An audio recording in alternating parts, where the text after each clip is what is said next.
जय Shri Krishna. Hello. हा, जय श्री कृष्ण. जय श्री कृष्ण ताई. येतोय आवाज व्यवस्थित, काही प्रश्न नाही. आज एक दुःखद बातमी आपल्या ग्रुपवरती आली, ती म्हणजे परमपूजनीय आदरणीय आपटे काका यांचं आज चैतन्यात विलीनत्व, ईश्वरत्वात विलीनत्व झालं. आपण त्यांना सुरुवातीस श्रद्धांजली अर्पण करूयात आणि आपल्या आजच्या ज्या वक्त्या आहेत स्वातीताई देशमुख यांना मी त्यानंतर प्रार्थना घेऊन विवेचन करण्यास विनंती करेल. प्रथम आपण श्रद्धांजली अर्पण करूयात. ओम पूर्णमदः पूर्णमिदं पूर्णात् पूर्णमुदच्यते पूर्णस्य पूर्णमादाय पूर्णमेवावशिष्यते. ओम शांति शांति शांति. जय श्री कृष्ण. प्राचीताई, प्रार्थना घेऊन आपण सुरुवात करू शकता. हो, बाकीच्यांनी सगळ्यांनी म्यूट व्हावं प्लीज. माझा आवाज येतो ना? हो हो, 1 मिनिट. तुम्हाला परत एकदा अनम्यूट करावं लागेल. मी सगळ्यांना म्यूट करतो. हा, तुम्ही आता अनम्यूट करून सुरू करू शकता.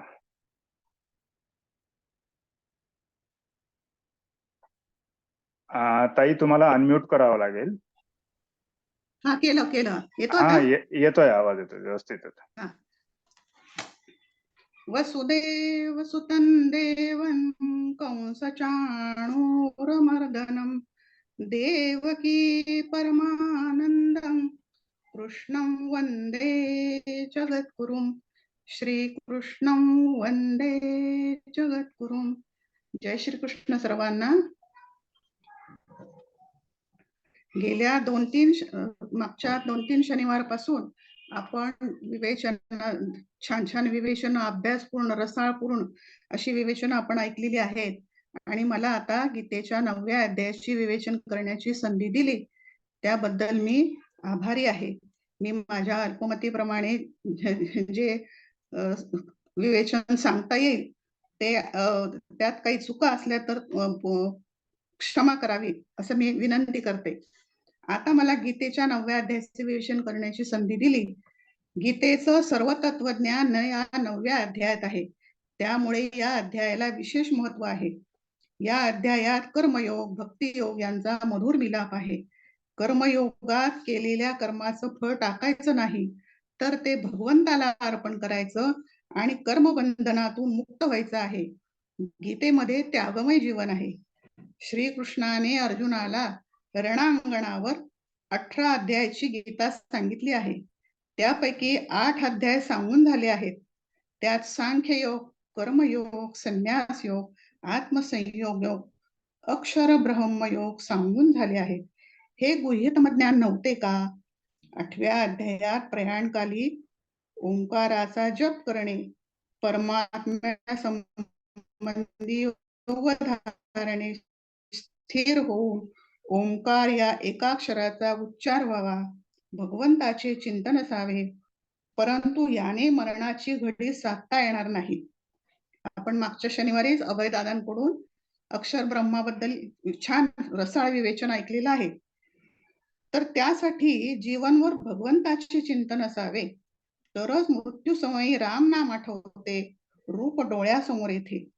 कथेकरी बुवा कथा सांगतात. एक सामान्य गृहिणी, सामान्य संसारात रमलेली, तिची मृत्यूची घडी जवळ आली. उषा पायथ्याला नातेवाईक बसलेले आहेत.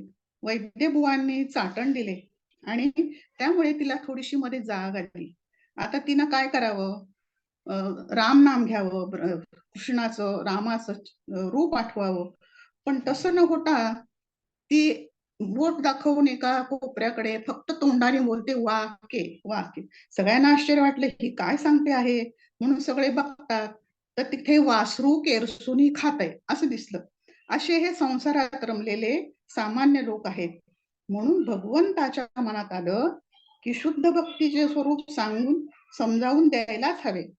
त्यासाठी भगवंताने 9वा अध्याय स्वतःच सांगायला सुरुवात केली. आता श्रीकृष्ण गीतेच्या मध्यात आले आणि सांगतात, मी तुला राजविद्या राजगुह्य पवित्र असा ज्ञान विज्ञानासहित मोक्षकारी योग तुला सांगतो. ज्ञानी भक्ताला 12वा अध्याय प्रिय आहे, तत्वज्ञानी भक्ताला 15वा अध्याय प्रिय आहे आणि संतांना 9वा अध्याय प्रिय आहे, कारण त्यात भक्तीचं साम्राज्य आहे. श्री ज्ञानेश्वर महाराज संजीवन समाधीमध्ये उतरताना समोर 9वा अध्याय घेऊन उतरले. का? कारण परमात्म्याचं स्वरूप त्याच्याच तोंडून ऐकावं यासारखं भाग्य ते काय. भगवंताने राजविद्येचं गूढ उलगडून सांगताना राजविद्येला दिलेली विशेषणे ही चिंतनीय आहेत. राजविद्या ही सर्व विद्यांचा राजा आहे, ऐश्वर्य संपन्न आहे, सर्वश्रेष्ठ आहे. जगात ऐश्वर्य म्हणून जे काही आहे ते या विद्येजवळ आहे.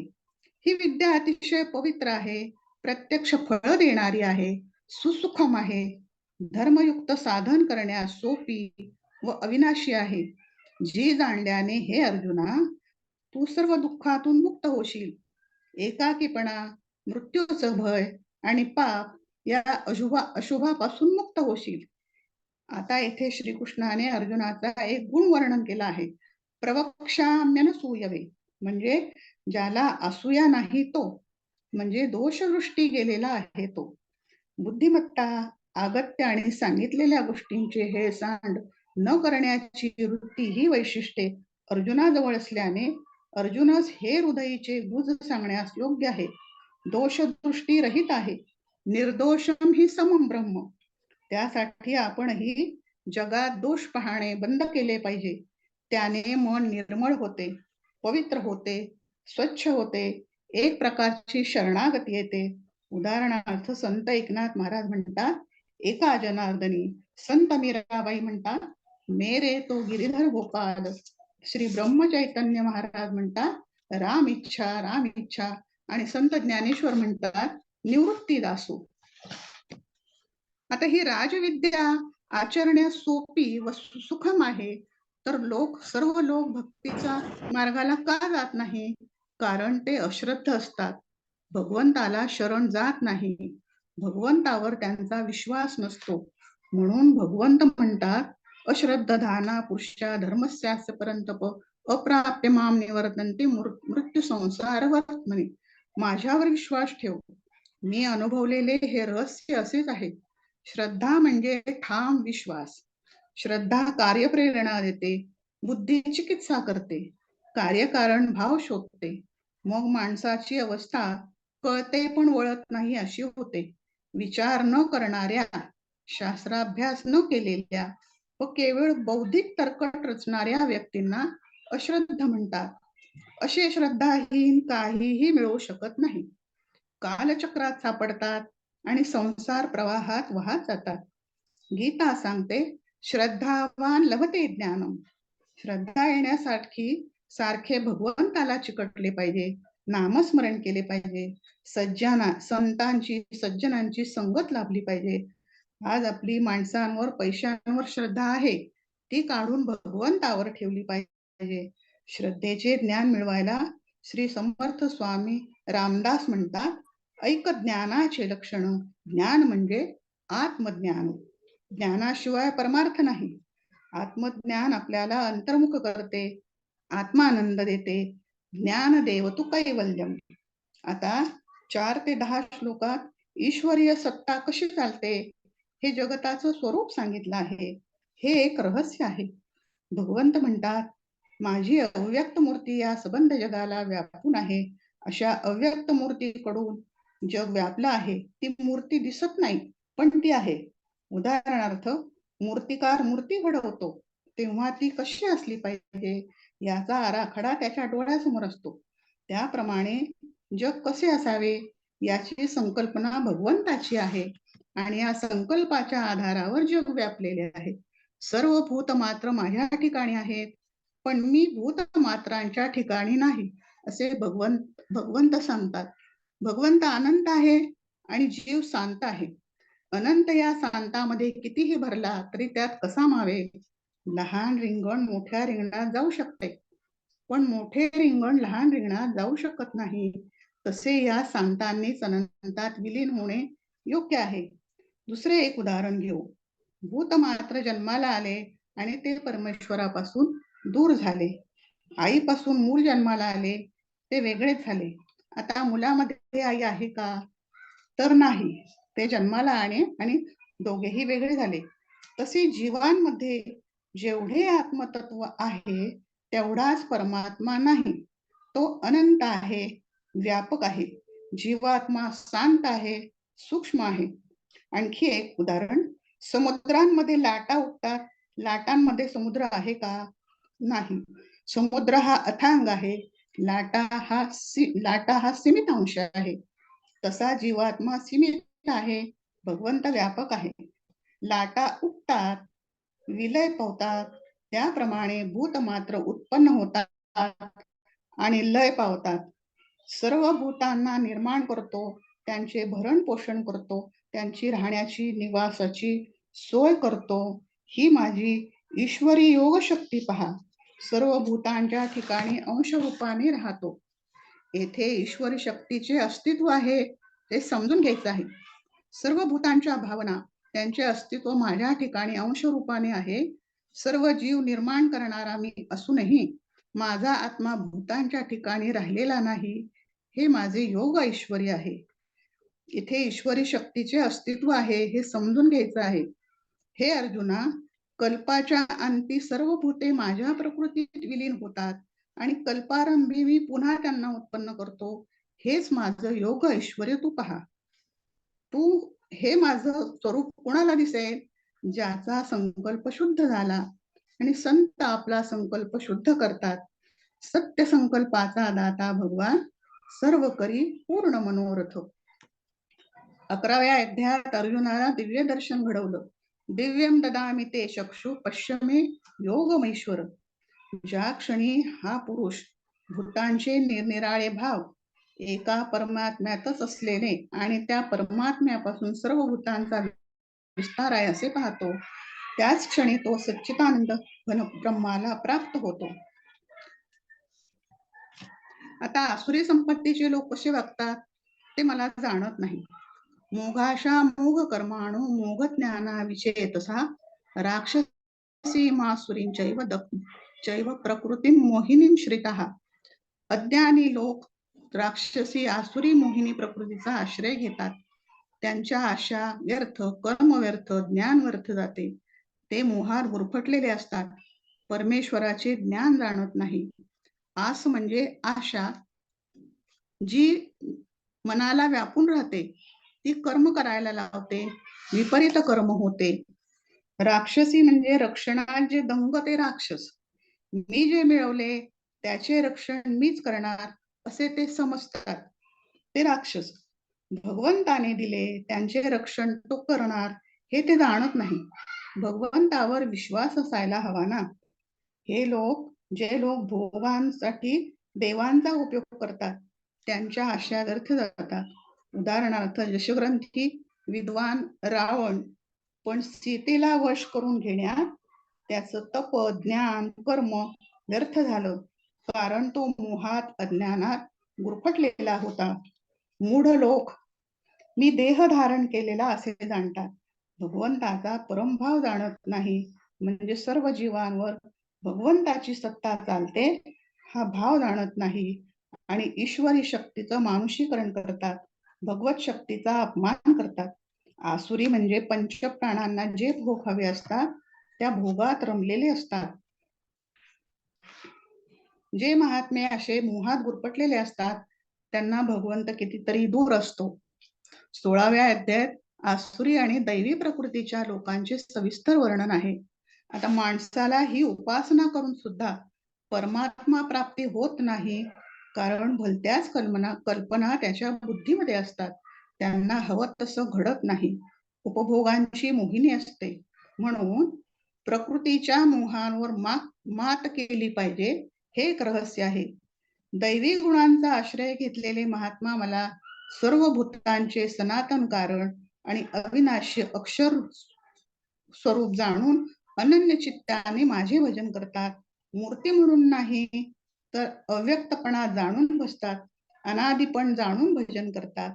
असे हे दृढ निश्चयी भक्त माझ्या गुणांचे कीर्तन करतात, माझ्या गुणांचे वर्णन करतात, वारंवार प्रणाम करतात, माझ्या ध्यानात मग्न होऊन माझ्याच प्राप्तीसाठी उपासना करतात. शुद्ध मनाने उपासना करणारे मला जाणून भजन करतात.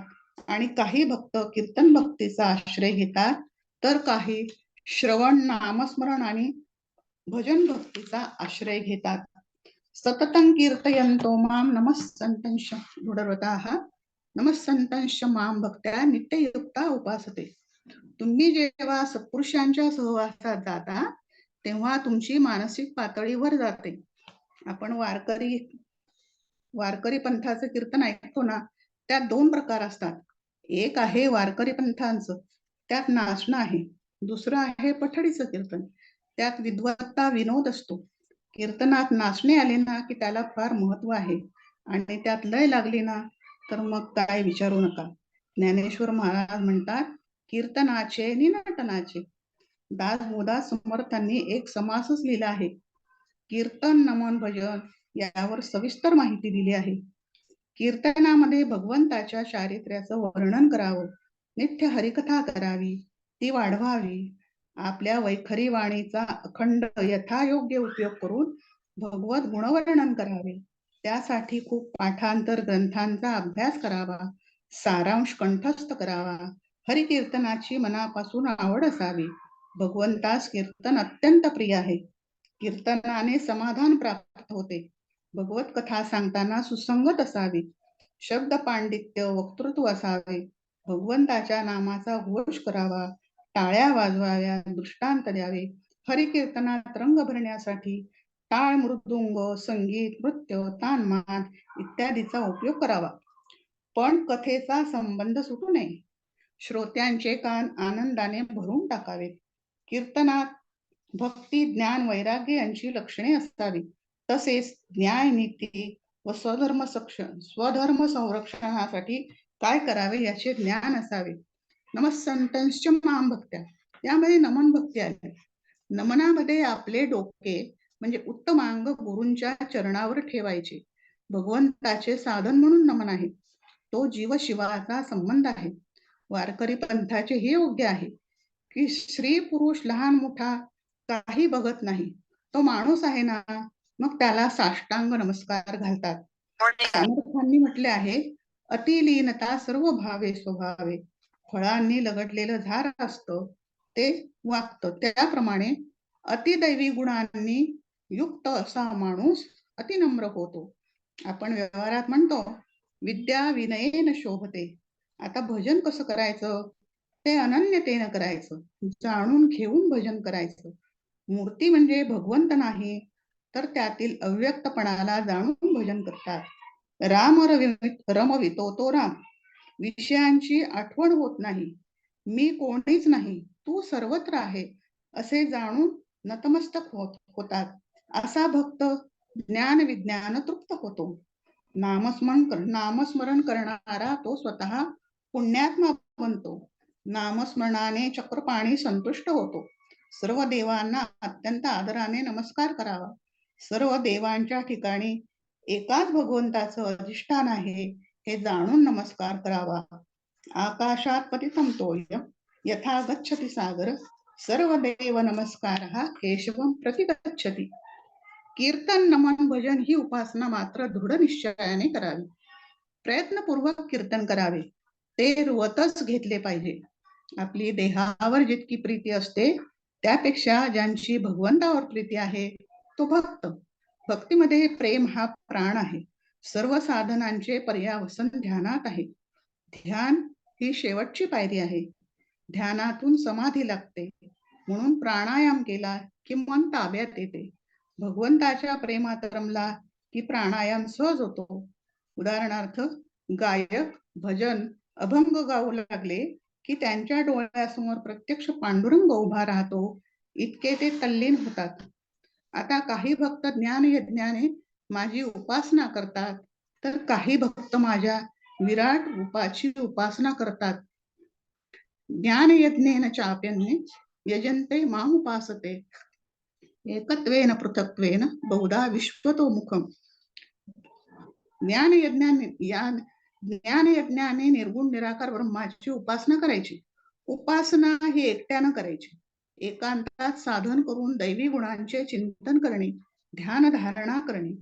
एकत्वेन म्हणजे सगळीकडे भगवंत भरला आहे. विविध जीवांच्या रूपाने अगदी विविध रूपात बघून त्याच्या मुळाशी एकच परमात्म तत्व आहे हे जाणून त्याची उपासना करायची, ज्ञानपूर्वक बघायचे. भक्ती ही लोकांतात मिसळून करायची. रंजल्या गांजल्या लोकांमध्ये भक्तीचा प्रचार करायचा, त्यांना भक्ती मार्गाला लावायचे, त्यांची दुःख दूर करायची, ही भक्ती झाली. क्रतू म्हणजे वाट्याला आलेलं कर्म भगवंताचं आहे या भावनेनं करायचं. त्यातून मिळालेलं ज्ञान लोकांच्या देशाच्या कल्याणाकरता करायचं. हे भगवंताचं कार्य आहे.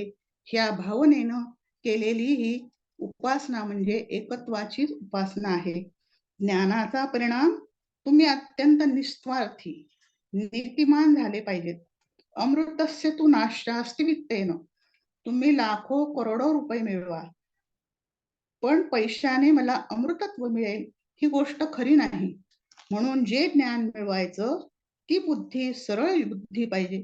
ज्याप्रमाणे पेटलेला अग्नी सर्व द्रव्यांची राख करतो, त्याप्रमाणे ज्ञान अग्नी या सर्व कर्मांची राख रांगोळी करतात. यज्ञ म्हणजे ऊर्जा निर्मिती. यज्ञामध्ये देणं आहे, तपश्चर्या आहे. आहुती देतात ती पण मीपणाची दिली पाहिजे. आहुती देताना अग्नेय इदन्न मम. यज्ञाचे खरे मर्म आहे त्या. अग्नीशिवाय यज्ञ नाही, कारण ज्ञान हाच अग्नी आहे आणि हे ज्ञान अज्ञानाला जाळते. ज्ञानाग्नी सर्व कर्माणी भस्मसात कुरुते तथा. यज्ञाने काय साध्य होते? अज्ञान नाहीस होतं, भेद नाहीसे होतात. यज्ञ दान तप ही कर्मे बुद्धिवान माणसाला पवित्र करणारी आहेत.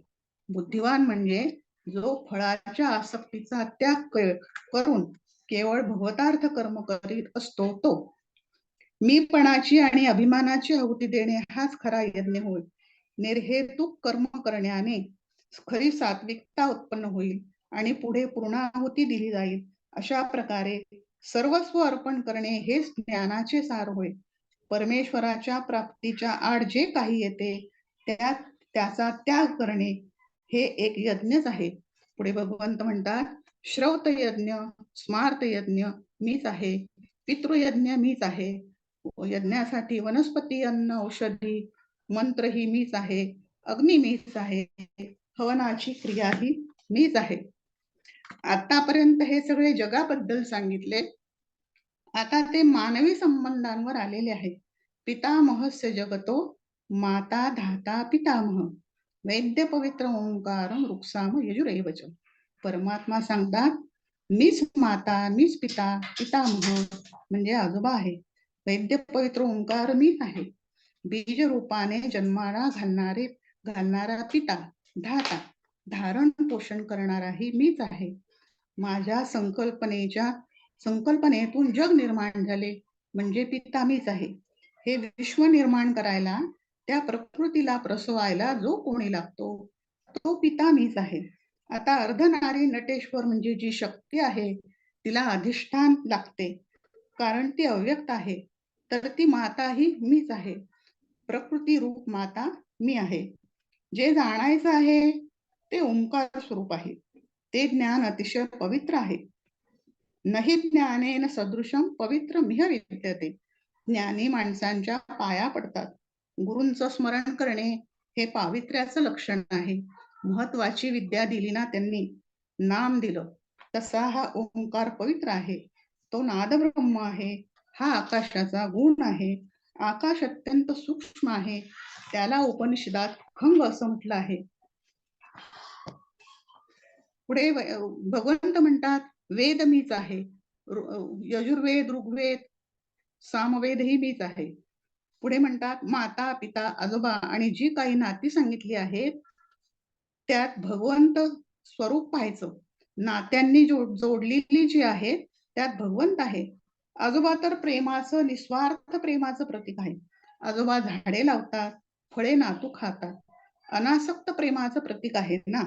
आपल्या जीवनात दृष्टी बदलायची आहे. भगवंतच मातेच्या रूपाने काळजी घेतो. सर्व जीवांपर्यंत पोहोचता येत नाही, म्हणून मातेच्या रूपाने काळजी घेतो तो भगवंत होय. म्हणून आपण म्हणतो ना, मातृदेवो भव, पितृदेवो भव, आचार्य देवो भव. भगवंताचा रोल काय आहे आपल्या जीवनात?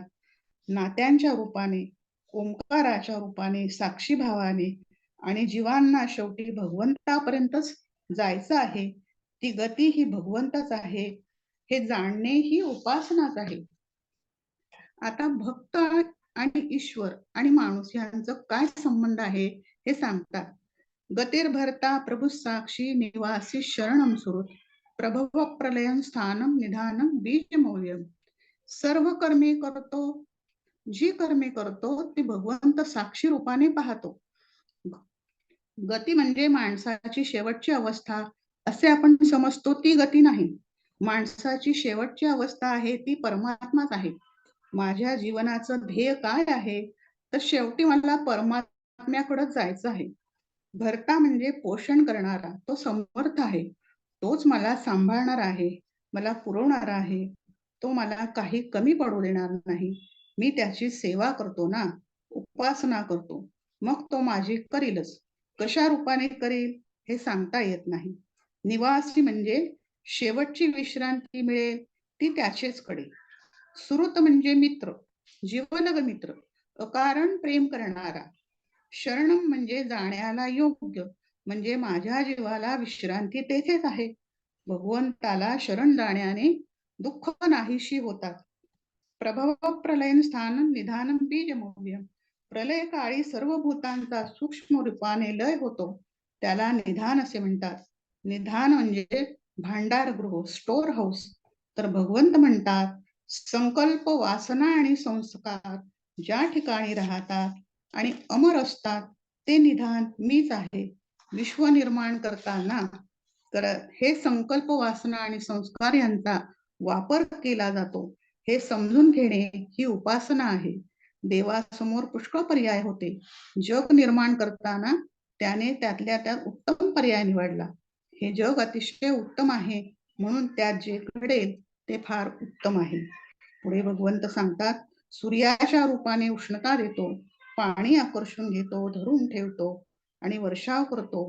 हे अर्जुना, अमृत आणि मृत्यू ही मीच आहे. अमृत समजते, पण मृत्यू पण मीच आहे. कारण मृत्यू जर झाले नाही तर पृथ्वीवर फार भार होईल, गर्दी होईल, कोणी मरणारच नाही.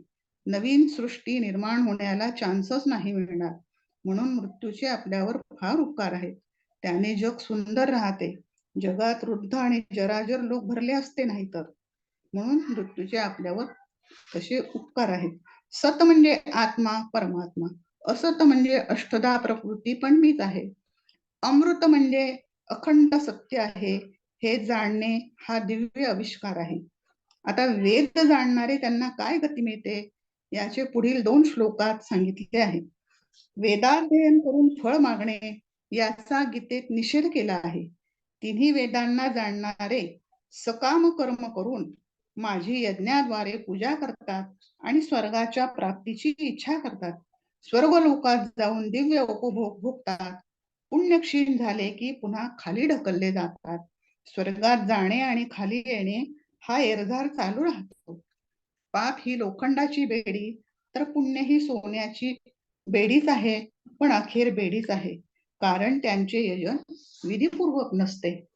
देवांची पूजा करणारे देवांना मिळतात, पितरांची पूजा करणारे पितरांना मिळतात आणि माझी पूजा करणारे मलाच येऊन मिळतात. त्यांना पुनर्जन्म नाही. आता काय मागावं भगवंताजवळ हा 3रा भाग आहे. अनन्याश्चिंतयन्तो माम ये जना पर्युपासते तेषां नित्याभियुक्तानां योगक्षेम वहाम्यहम्. जे अनन्य प्रेमी भक्त मला निरंतर चिंतन करीत निष्काम भक्तीने भजतात, त्या नित्य चिंतन करणाऱ्या माणसांचा योगक्षेम मी स्वतः त्यांना प्राप्त करून देतो. मी आणि भक्त वेगळा नाही असा भाव म्हणजे अनन्य. योग म्हणजे भगवत स्वरूपाची प्राप्ती, दुर्मिळ गोष्ट प्राप्त करणे. आत्मज्ञान मिळवणे ही दुर्मिळ गोष्ट आहे आणि क्षेम म्हणजे भगवत प्राप्तीसाठी केलेल्या साधनांचं रक्षण करणे. हे मीच करतो. प्रापंचिक योगक्षेम तर मी वाहतोच. त्यांच्या प्रपंचात काही कमी पडू देत नाही. मी त्यांची उपासना करतो, पण पारमार्थिक क्षेम पण वाहतो. आपण आता गीता अभ्यास करतो ना, हे पुण्याचे काम आहे. त्यात मध्येच मृत्यू जरी आला तरी पुढील जन्मी हे पुण्य तसेच वाहून दिले नेता येईल. उपासना फुकट जाणार नाही याची भगवंत काळजी घेतात. पत्रम पुष्पम फलम तोयम यो मे भक्त्या प्रयच्छति तदहम भक्त परुतत मश्नामी प्रयतात्मना. जो कोणी भक्त मला प्रेमाने पान फूल फळ पाणी इत्यादी अर्पण करतो, त्या शुद्ध भक्तीच्या निष्काम प्रेमी भक्ताने प्रेमाने अर्पण केलेले हे पान फूल फळ पाणी मी सगुण रूपाने प्रकट होऊन मोठ्या प्रीतीने खातो. भक्तिपूर्वक अर्पण केलेली लहानशी वस्तूही भगवंताला प्रिय असते. ती त्याचेपर्यंत जाऊन पोहोचते. याचा अर्थ स्वकर्म कुसुमांची पूजा होय. अशा पूजेने भगवंत अपार संतुष्ट होतात. भक्तीमध्ये देणे म्हणजे सर्वस्व भाव असतो. म्हणून तू जी जी कर्मे करतोस, दान देतोस, तप करतोस, ती सर्व मला अर्पण कर. तू शुभाशुभ फलस्वरूप कर्मबंधनातून मुक्त होशील आणि मलाच येऊन मिळशील. मला ना कोणी प्रिय ना अप्रिय, परंतु जे भक्त मला प्रेमाने बसतात ते माझ्यात राहतात आणि मीही त्यांच्यात प्रत्यक्ष प्रकट होतो. अपिचेत सुदुराचारो भजते मामनन्यभा साधुरेव समंतव्यम सम्यक व्यवस्थितो हि सहा. एखादं दुर्वर्तनी सुद्धा अनन्य भावाने मला भजेल तो सज्जनच समजावा, कारण तो यथार्थ निश्चयी असतो. ईश्वर भजनासारखे दुसरे काही नाही असा पूर्ण निश्चय केलेला असतो. हे ते तत्वतः परम शांतीला प्राप्त होतो, धर्मात्मा होतो. हे पक्के लक्षात ठेव की माझा भक्त कधीही नाश पावत नाही. येथे भगवंताने आणखी एक आश्वासन दिले आहे. स्त्रियांना, वैश्य, क्षुद्र, अगदी पापयोनीतील चांडाळादींना सुद्धा भक्तीचा अधिकार आहे. ते सुद्धा मला शरण आले असता परमगतीला प्राप्त होतात. सेवेद्वारा माझी भक्ती करतात. एक गोष्ट आहे, स्वामी विवेकानंदांच्या प्रवचनाला एक म्हातारी धोबीण हजर असलेली दिसायची. लोकांना प्रश्न पडला, या अशिक्षित गरीब स्त्रीला स्वामींची गंभीर भाषणे काय समजणार? शेवटी न राहून एका विद्वानाने विचारले, तुला काय समजले? म्हाताऱ्या धोबिणीने महान अजब उत्तर दिले. ते म्हणाली, जे मला समजत नाही त्याविषयी काय बोलायचे, परंतु एक गोष्ट नक्की समजली आहे आणि इतरांच्या लक्षात ही गोष्ट आली की नाही हे मला ठाऊक नाही. मी तर बोलून चालून अडाणीच. आपल्याप्रमाणे व्याख्यानास हजर राहण्यास पैसा नाही, पण फुकट लाभलेली एक गोष्ट पुरेशी आहे. त्या गोष्टीने माझं सारं जीवन बदलून टाकलं आहे. ती गोष्ट कोणती? तर ती हीच की मी सुद्धा परमेश्वरापासून दूर नाही. परमात्मा आपल्या नजदीकच आहे नव्हे, तो माझ्यातच आहे. हे लहानसं सत्य माझ्या दृष्टीने महान गवसलं आहे. याहून महान आणखी कोणतंही सत्य असू शकेल असं मला वाटत नाही. धन्य ती धोबीण श्री. आता ज्ञानोत्तर भक्ती कशी करायची? जे पूर्वी करायचं तेच करायचं, फक्त भाव बदलायचा आहे. माझ्या भक्ताने अनन्यतेने दिलेले ते मी खातो, काहीही असो. भक्तिभाव असला की पुरे. किती दिले हा मुद्दा नाही, कोणत्या भावनेने दिले हा मुद्दा आहे. रुक्मिणीच्या एका तुळशीच्या पानाने श्रीकृष्णाची तुला परिपूर्ण झाली ही गोष्ट आपल्या सर्वांना माहीत आहे. तेव्हा जे जे करशील, जे खाशील, जे हवन करशील, तपज्ञान दान सर्व मलाच अर्पण कर. जसे आहे तसे अर्पण कर, कृष्णार्पण कर. ही पण एक गोष्ट आहे. गोष्ट तशी गमतीची पण रहस्य मोलाचं आहे. एक बाई होती, तिचं आपलं ठरलेलं होतं, जे काही होईल ते कृष्णार्पण करायचं. उष्ट्याला शेण लावून तो शेणगोळा तिने बाहेर फेकावा आणि कृष्णार्पण म्हणावं. लगेच तो शेणगोळा तिथून उठे आणि मंदिरातील मूर्तीच्या तोंडावर जाऊन बसे. तो पुजारी मूर्तीला घासून घासून दमला, परंतु करणार काय? शेवटी कळले की हा महिमा त्या बाईचा आहे. ती जिवंत आहे तोपर्यंत मूर्ती साफ व्हायची नाही. एक दिवस बाई आजारी पडली. मरणाचा शेवटचा क्षण जवळ आला. तिने मरणही कृष्णार्पण केले. तिला नेण्यासाठी विमान आले. त्या क्षणी देवळात मूर्तीचे तुकडे झाले. मूर्ती भंगून पडली. वरून विमान आले बाईला नेण्यासाठी. तिने विमानही कृष्णार्पण केले. विमान मंदिरावर ताडपण जाऊन आपटले. त्याचेही तुकडे झाले. स्वर्ग श्रीकृष्णाच्या ध्यानापुढे उचका माता ठरला. तेव्हा जे जे बरे वाईट हातून कर्म घडेल ते ते ईश्वरार्पण कृष्णार्पण केल्याने त्या कर्मात काही निराळे सामर्थ्य उत्पन्न होते.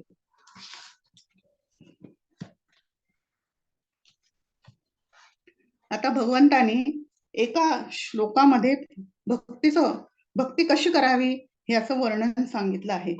मन मना भव, माझ्यात मन ठेव, मला तुझ्या मनाला माझे स्वरूप येऊ दे, मन मला चिटकव, तू मन हे मीच करी, मत भक्तो, माझी भक्ती कर, आणि तू आणि मी वेगळा नाहीस, एकच आहोत.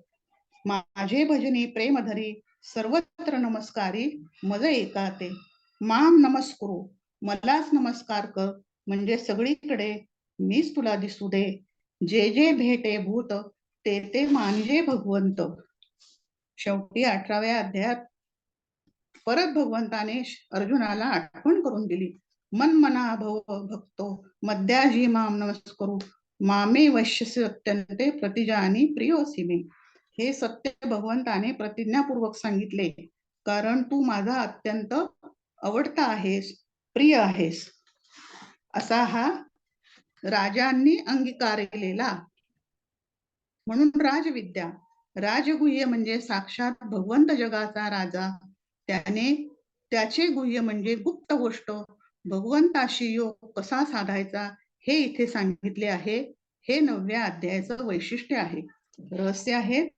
सत्ता ईश्वराची आहे, कर्तृत्व प्रकृतीचं आहे. ईश्वरी शक्तीने अस्तित्व समजून घ्यायला हवं. मोहिनी प्रकृतीचा आश्रय घेणारे आसुरी भक्त, त्यांची भक्ती व्यर्थ जाते. ते मूढ असतात. श्रद्धाहीन माणूस काहीही मिळवू शकत नाही. अनन्य भक्त ज्ञानोत्तर भक्ती करून भगवंतापर्यंत पोहोचतात. नित्यकर्मे भगवंताला अर्पण करणे हेच मुक्तीचे साधन आहे, आणि भक्तीचा अधिकार सर्वांना आहे. गीतेचं आश्वासन आहे, माझा भक्त कधीही वाया जात नाही. 9व्या अध्यायात भगवंताचे प्रेम वाढवायला काय करावे हा प्रधान विषय आहे. ते प्रेम वाढवायला उपासनेशिवाय दुसरा मार्ग नाही. त्यासाठी आधी भगवंताचे, ईश्वराचे स्वरूप समजले पाहिजे. येथे 3 रूपे सांगितली आहेत. पहिले असेल तर तो निर्गुण निराकार आहे. तो मानवी कल्पनेच्या पलीकडे आहे. त्याला नेती म्हणजे हे असं नाही तसं नाही, आणि जे उरलं ते आहेच. दुसरं असेल तर तो ईश्वर आहे, म्हणजे परब्रह्माला स्फुरण आलं. मी ब्रह्म आहे याची जाणीव झाली. तो ईश्वर. म्हणून ईश्वर आनंदमय आहे. आनंद स्वरूप असल्याने ते अष्टसात्विक भाव येतात. त्याला त्याचे आश्चर्य वाटते. आश्चर्यवत पश्यति कश्चिदेन आश्चर्यवत वदति तथैव चान्या. तिसरं म्हणजे या ईश्वराला आम्ही मानव रूप दिलं. तुकाराम महाराज म्हणतात, देवा हाती रूप धरऊ आकार, होऊ नेदी निराकार त्यासी.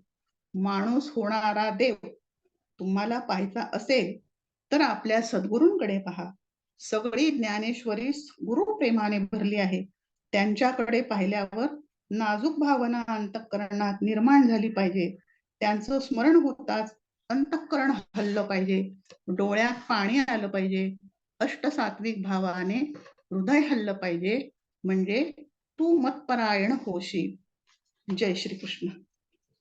दादा आवरलं का 40 हो मिनिटात? हो, नाही छान झालं. ज्ञान, कर्म आणि भक्ती या तिन्ही मार्गावरचं जे गुह्य आहे आणि जी विद्या सांगितलेली आहे भगवंतांनी, ती अत्यंत सोप्या आणि सात्विक शब्दांमध्ये स्वातीताईंनी आज आपल्या समोर मांडलेले आहेत. त्यांचं विशेष अभिनंदन. आणि सर्वांना या अध्यायाच्या मध्ये मांडलेलं तत्वज्ञान एक सोप्या शब्दांमध्ये नक्कीच लक्षात आलेलं असेल आणि त्या मार्गावरती आपण वाटचाल सर्वजण मिळून करूयात. असंच विवेचन सर्व स्त्रिय वर्गाकडनं मला अपेक्षित आहे आणि सर्वांनाच अपेक्षित आहे. सर्वांनीच प्रयत्न करावा, अभ्यासास सुरुवात करावी आणि जे जे शब्द मांडता येतील ते मांडता येतील. माझाही एक छोटासा प्रयत्नच होता. मी पहिल्यांदाच असं विवेचन वगैरे केलेलं आहे. नाही ठीक आहे, पण म्हणजे अभ्यासात सुरुवात आहे हे खूप महत्वाचं असतं या गोष्टीमध्ये. खूप छान झालं विवेचन. पहिलाच प्रयत्न आहे म्हटला तर खूपच छान झालेला आहे. पहिलाच आहे. आता प्रार्थना घेऊयात ताई आपण. प्रार्थना घेते. योगेशं सच्चिदानंदं वासुदेवं रजप्रियं धर्म संस्थापकं वीरं कृष्णं वंदे जगद्गुरुं श्रीकृष्णं वंदे जगद्गुरुं.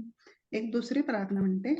अनन्यता मज घडो स्वानंद रूपी हे मागणे करी कृपा सदया स्वरूपी जीवित्व भावन ढळे बहुशीण झाला जोडो निपाणी शरणागत सद्गुरूला. जय श्रीकृष्ण. जय श्रीकृष्ण. वा, छान झालं. 40 मिनिटात एवढा मोठा विषय बसवणं खरंच अवघड असतं, पण खूप सुंदर झालंय. हो ना. जय श्रीकृष्ण.